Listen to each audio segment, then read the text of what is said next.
Anything? Right, ladies and gentlemen, we will restart the meeting. Can I just, as a point of clarification, to make everybody aware and very clear, this is the Stanley Town Council, we do not make a decision of yea or nay. We will make representation on behalf of what is decided tonight. So we might, we will go to DCC if that is what happens, and make the representation that we have as a council, and that's why we need you to tell us how you feel. Because that, at the end of the day, we're the grassroots council that represent you. Have we picked people to speak? Yeah. If you'd like to give us your name and then.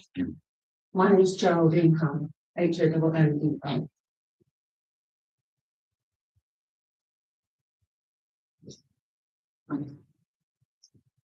We have had a large number of developments already in the area, and apparently we are close to having the number of houses in the county plan. So why are we required to have more, given that our area has had more than its share of development, with no increase in facilities or infrastructure? The road use is a huge concern to everybody. There is very little employment in the area, so every single one of those 2-car households of all the developments that have happened in the area are now on our roads, which are not sufficient. There was an accident outside our property this year that had to have the air ambulance called. Now, might be 8 or so other accidents that have been. How are you going to change the infrastructure for that? There is flooding in the local area, specifically right beside that field. It floods across the road. Now, we're told that they have planned for this. However, the planning for the one for Gleeson was that they were going to dump it on the Millennium Green with no consultation. But we said no. It isn't just the only one, it was some of the others. We were offered a wetland. So how are we to be sure that this so-called planning is of what is going to happen to the water will A, work, B, if they are going to put it off into the stream side, what is the quality of the said water? Because that stream will feed all the way down through, killing off water if it isn't a fit for purpose. Biodiversity, they've had several reports done. There's a disclaimer at the top for applicants, and you can't rely on the information for any other purpose, which is a bit icky in the first place. But it is a physical impossibility to increase biodiversity when you half the size of the field. Concrete is not biodiverse. We've been told about things like carbon footprints and green spaces for a long time. The Millennium Green was set up because the area was. That was so that you have green spaces. Currently, all the land between Hustledown and Catesway, which was a farm, the hospital, etc., gone. Area of green, and that was all it was. The school, behind the school, below the golf course, all green land, not really built on yet, but it is in the process of being built on. So it's green field, gone. Behind the ancient miners, it used to be the factory, but there was the fields as well. All of that's gone. So much for increasing the countryside, greenery, the carbon capture that you have from green trees, fields, etc.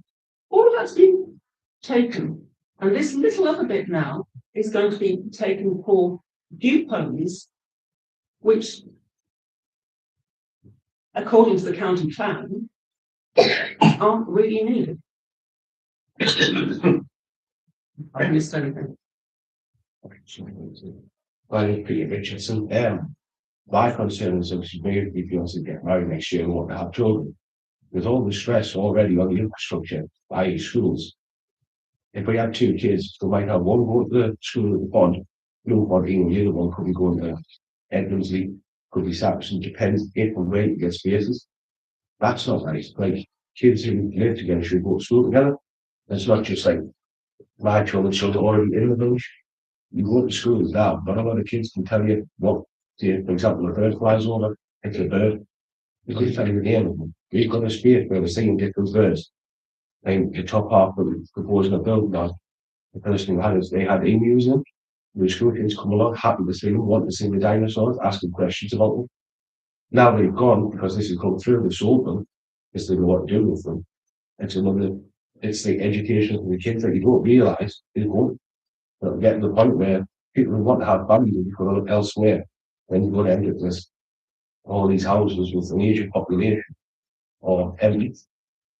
Or they'll just be like other carbon homes where they sell them off because they don't update them because it's cheap to buy news and build news instead of looking after what they've already got. My name's Stacey. I'm concerned more about the road safety. My children cross that road and it is thinking like a 70-mile-an-hour road. The new road layout will cause more accidents. Not only that, the smells from the building site that they're going to create. I mean, I've got horses opposite, all the dust.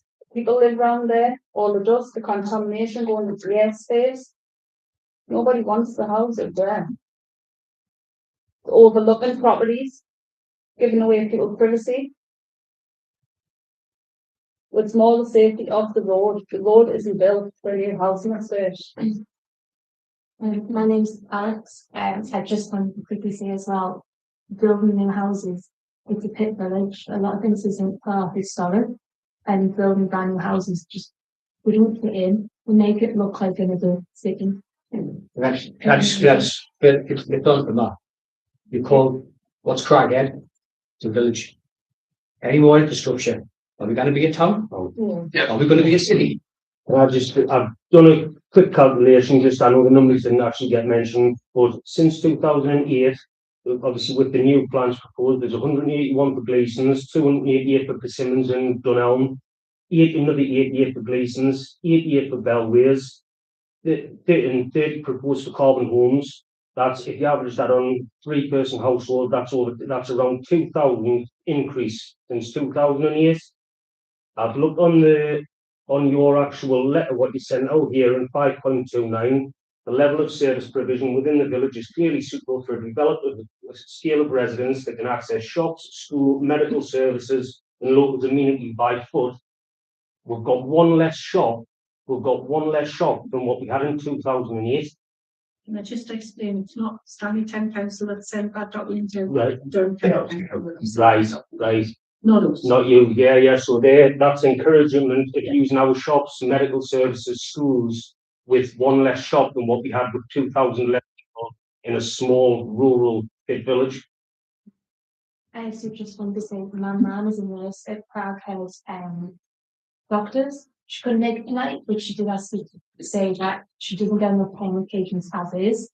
So if you add more people coming in, say, even if it's just the extra 35 and then the extra 200 that are already coming, she doesn't get enough time now. And she's close to retirement age now and she loves her job, but she finds it difficult to see everyone. And she likes to talk to people as well. She likes to have that person touch with people. And Susan, I work in the primary care centre at Stanley on the information desk, and the amount of people that we get in now, because they can't get a doctor's appointment, they come in and they'll say, is this a walk-in centre? I'm like, sorry, no. They'll go, where can we get seen? We can't get an appointment. I go, well, you'll have to bring 111. They'll go, well, what's the point of that? They go, is there no way? I'm like, no, we're not a walk-in. They go, it's on the website. And then they get them coming in asking for dentists. They go, you've got a dentist in the building? Like, yes, for a special referral. You can't get a dentist in the dentist in Stanley. Their waiting lists are that full. They're not taking any more under the waiting list. So they've got enough. So there's nowhere for anybody for medical help now. We've got Dr. Hall at Craghead and one nurse practitioner most days, and he's got to work at Pelton Fell as well. So sometimes if you want to see a doctor, you've got to travel all the way to Pelton Fell. No. You can't go by bus from Craghead to Pelton Fell. Why is it that the land's being targeted to build houses? Sorry, we can't answer that. I need to make this very, very clear again. just represented very well your feelings, and thank you very much for that. Tonight's planning meeting at this town council is because we are aware that there is a lot of feeling out there about planning. So we let our members know that we need to hold a planning committee, and they're well aware of the planning that you're talking about, and their duty is to actually look into it. So they've looked into it themselves as well, and they've spoken with officers, they've been out and spoken to the public. And tonight, when the public turn up, these members here are listening to your views, because what's going to happen now, and you're welcome to stay, they're going to talk amongst themselves about their feelings about it, taking on board what you said, and the town council will make a decision if they wish to object it, the same way as yourselves have objected it on the portal, the Durham County Council. Is that clear? Do I need to explain that more? I just wanted you to be, I know it sounds like I'm being a bit condescending, but it's not. I really need people to understand it. It's not Stanley Town Council that put that planning or making the decision on that planning application. We need to make representation to decide whether we are going to object ourselves. Who has the final vote on it? It's a Durham County Council. Yeah, because Durham would be Durham County Council. So if I say we, not me, I'm an officer, but if the members here decide that they want to object it, the town council will make representation to Durham County Council, much like yourselves have made representation. Okay, and that's why it's been important tonight for members to listen to what you have to say, because it is grassroots council. These are the councillors that you should be bending their ears about any concerns, not just planning. Okay, so why have we got to build there when the cold houses down in South Stanley? Why can't they build new houses where the cold houses down? we can't answer that. That's not, we're not making that decision. We don't know why they've approved it. If you read the planning application, they'll have said why these different things happen. Okay, so if you do feel that, you need to tell Durham County Council that. Ask them that question. Basically, our job tonight is to twist their arms and sort of agreeing with us. Is there a divide between the councillors and the town council with the decision making? As in what? How do you mean? Well, as Durham County Council in the room. Durham are the principal authority that approve planning commission. We do not approve any planning. I know what I mean, but when you discuss this, is there a feeling that are you going to have an opinion tonight? You're going to hear it. Everybody but Christine. The county council's opinion as well. No, everybody but Christine. I'm the only one who can actually keep a mouth shut. Can't say anything. And the reason for that is if Christine makes any kind of statement or comment or whatever, she then cannot sit in the planning meeting. So even though Christine's sitting there quietly, it doesn't mean to say she isn't taking in what you say. Now she has to go to that planning meeting without having made a decision. That's why she can't say anything. Yeah, sorry, Chair. That's why she declared an interest, because she's got another interest there. If I can also come in, if the Stanley Town Council represent you against the proposal, it's much easier because Durham County Council are planning committees and all committees. The general public only get a limited time to speak. So having a representative from Stanley Town Council speak in your behalf is beneficial to you. Yeah. So what we'll do now is if everyone else, will move into the councillors and the rest of us speak. We've got to, can you just? Sorry, yes. There is, I just have to keep it right, although there is. I did forget that. There is item 5 would be confirmation of minutes, but because we haven't had a previous meeting, there is no confirmation of meeting of the minutes. So we move straight in to the plan application for consideration, and Les has asked to speak. As I said before, I'm going to be our representative Crown County South Stanley. And all of you have contacted over the Christmas period. I've responded to quite a few saying, bear with what, because we'll have to go through the process. Everything is process led. We're here at this one. There's a potentially another step going on, but we'll get this over. And this is my observations, because I was at the original consultation event. the village hall. I wasn't happy then, and I'm sure you noticed that. So this is basically what I think. It's a lot repetitious of what the youth have already said. I'd rather put in my words, and you'll know by what I'm saying out loud. So this application is an affordable housing application. It's not social housing, it's for houses for sale. They've got to buy, the landlord's got to put 10%, where 10% of 34 is 3.5 houses. Basically, that's your bungalows, right? So the rest are going to be up for sale. You maybe presume, because it was carbon homes, it's all going to be social housing. Carbon homes now build houses for sale, not for social. My concern, and I've lived in the front, I lived in Grillingstadt, so you know where I lived. Don't live there now. So the main thing about this application is the lack of infrastructure to support the developments that are ongoing in Bloemfontein or the middle, whatever you want to call that, them estates. There will be nothing to put in. My main concern is the road safety. Where they're proposing the entrance and exit out of that estate is going to be right next to 2 bus stops. It's on a bay road. The bus stops have got no laybys that pull in. So when the buses stop, they're going to stop the traffic on one way or another. If you're going to turn right out of the estate towards Stanley, potentially you're going to have a blind spot because the bus 200 yards down the road, you can't see what somebody might chance it and come across. So there's massive concern there about, and even coming home, if you're coming from Durham, you've got to turn right across that again. So, and there's major concern, and if you add, there's a lot of saying 2-car houses to every house built nowadays. If you work out the development that Gleason's have got at the front, the one they've got up at South Stanley, how many extra cars are going to go on that road because it's the main commuter route to Durham. There's no other way. And if you come down down Stanley, down Weir Road, now you hit the T junction, and you can sit there 15 minutes now before you get out. So there's major concern. I think a lot of the data that's been put in this plan application is so outdated because the developments are developments.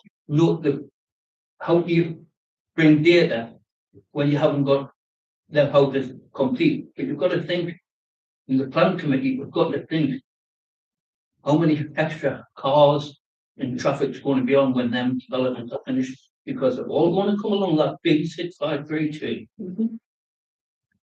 So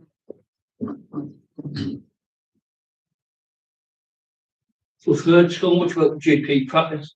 It is full to the limits. So in the rest of the GPs in Stanley, there's no vacancies. So where are people, all these, people going to get GP service? God knows. I honestly don't know. I don't know where they'll find it. Dental, we haven't got dentists in the fund. We've got dentists in Stanley, but they're all full. They'll not get any NHS patients. And I don't think there'll be many people that can afford private dental services in the fund and Crafthead. So it's not looking at the whole demographics of the population. I think there's been much said about how Crackhead, the fund, was a mining village. I've come from a mining village.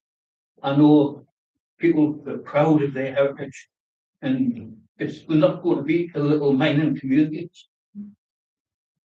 And you're going to lose your identity and everything that goes with it.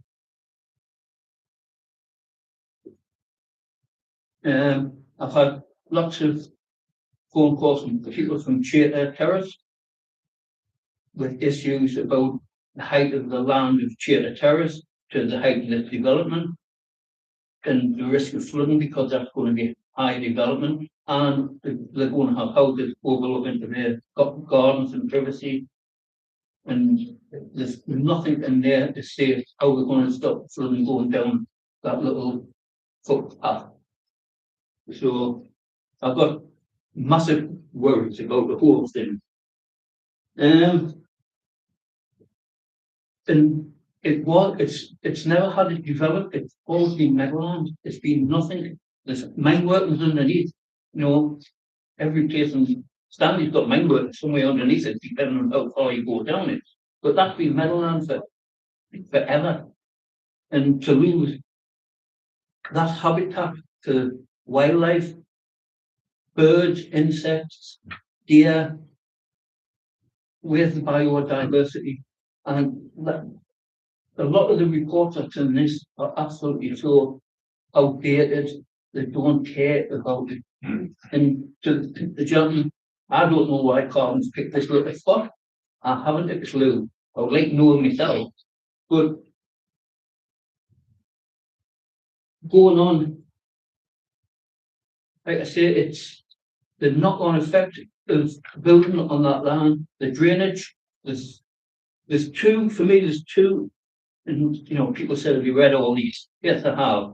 And there was one put on this last week, the double LFA surface water management. If anybody's read that, read the recommendations, you'll see, and these are a specialist company, about that they're putting in their recommendations for not to go ahead with the development until much more serious being looked at the water and the infrastructure.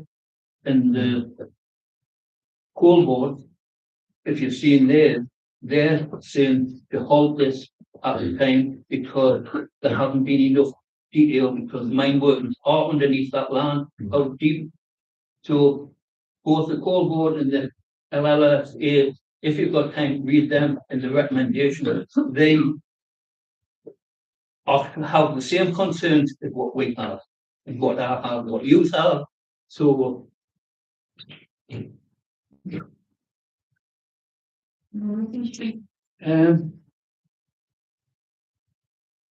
to point out, we are a town council, DCC Plan Department made the judgment. We, if it's passed tonight and it's an objection, we will ask for us to be represented at that planning committee meeting, because I believe we should be objecting to it. And I've got no qualms about saying that openly. The wrong development in the wrong place and at the wrong time. And that is the end of the story for me. So I'll let somebody else have it.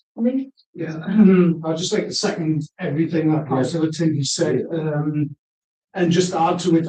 I'm Southmore, so I drive through Craghead every other day on the way to work, on the way back from work. And yes, I always hit the traffic outside the school. You always hit the traffic coming back on the night time, especially when it's dark. And truthfully, that's an absolutely horrendous road. Always has been and always will be. No traffic calming measures have ever worked. They've put them in, they've took them back out because they've just caused even more accidents. And the other thing is, I don't understand why all of a sudden they're wanting to build new houses, because basically what it seems to be is there's a piece of land there, we're going to build more houses. Now you've got the Middles estate, and there's houses on there that have been standing empty almost since the day they were built. The struggling